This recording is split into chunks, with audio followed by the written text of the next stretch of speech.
releases and stuff. But other than that, smooth sales. Yeah. How did you guys land on? Land on Shad? Well, we needed a Canadian host. That's for one thing. Not to take anything away from Mr. Kabongo. And yeah, he seemed like we had a few other people we talked about, but he seemed like a blank slate. And I'll tell you one of the good things about Shad. I sort of knew him, and he's super chill. Like, he's about as chill as it gets. He's very smart. He's a bright guy, can talk about anything, very nice, can hang with anybody. But he's so, I think he'd rather have naps all day than really deal with, watch YouTube basketball highlights. Yeah. But that was what was the benefit of it. He traveled with us. We didn't have to give him a first-class ticket. And you're dealing with a documentary, so the budget's really tricky, right? So he's sitting with us. He's loading crew gear. If it was J. Cole or who had crossed our mind back in the day, because he's such a student, it would have been different. You would have had to deal with their manager, and it would have been just a nightmare. Not to take anything away from those guys, but having Shad just at our benefit as part of the team and really with us made it so much easier. But yeah, and then I think to answer your question, he was a blank slate, young, an artist, cared about rap. It's not his first love. Like, Rodrigo and I are that brain that moves through it. But that's what's beautiful about him. He's discovering it as he goes. And I think we actually really educated him. Like, that was something that happened along the way. Oh, sure. Yeah. I think that came across, though. I think his awe and his thirst for learning. That's really real. That's real. Yeah, that's real. Yeah, I even remember the day that we did Herc early on, him being like, oh, wow, that was really you could tell we were onto something here. Yeah. Yeah. Was he ever, I know, you were sort of meeting your heroes, the guys you used to listen to on Detroit radio or across the border and see, Shad being a rapper himself, was he Q-Tip. He was never really nervous except for Q-Tip, and I think he was nervous during Busta Rhymes. Those two, maybe. I think maybe another. But he's Diddy made him a little nervous, I think, but that's just Puff. But Q-Tip, he was definitely I could tell he was a bit oh man, this is the dude, right? You're the reason I do this. So that's always interesting to be in front of that kind of person, I think. Yeah. Yeah. I was telling some friends of mine that you were coming on, and obviously everyone, if you watch it, you roll through the credits and Russell Peters' name pops up. Yeah. And people who know him, who sort of have heard his story, even if you watch his stand-up stuff, he's got a DJ on the DJ playing and stuff, right? Yeah. How did he become involved?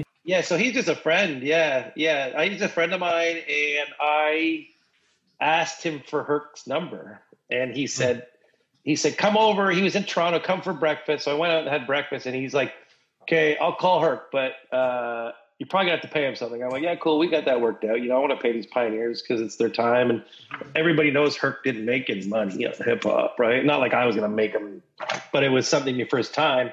Sure. And of course, Russell's so funny. He's like, oh, come back. We had breakfast, and I remember going back to his spot. He's like, come upstairs. So he goes, he's sitting there with his shirt off, just hanging out at home. Typical. If you know Russell, you're like, you see this. And so then he's got his phone on speaker, and he's like, oh, don't say anything. I got Herc. And so I'm like, okay, I'm quiet sitting there. I'm sort of excited though, because he's gonna ask him for us. And Herc never does interviews, man. That was the thing that was out there. And we were really worried about that part of so I bugged RP and I said, hey, can you call him? So he did. So he agreed to call him.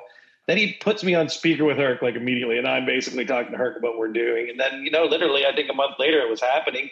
And then I continued to use his Rolodex because he had contacts to all the old school guys. So then he had this party it was his 40th birthday party in New York. And I went and I took the opportunity to just talk to everybody about the project that was there. So I talked to Melly Mel, Big Daddy Kane, Eric B., who I never ended up interviewing, Grandmaster Kaz. I talked to Kaz forever.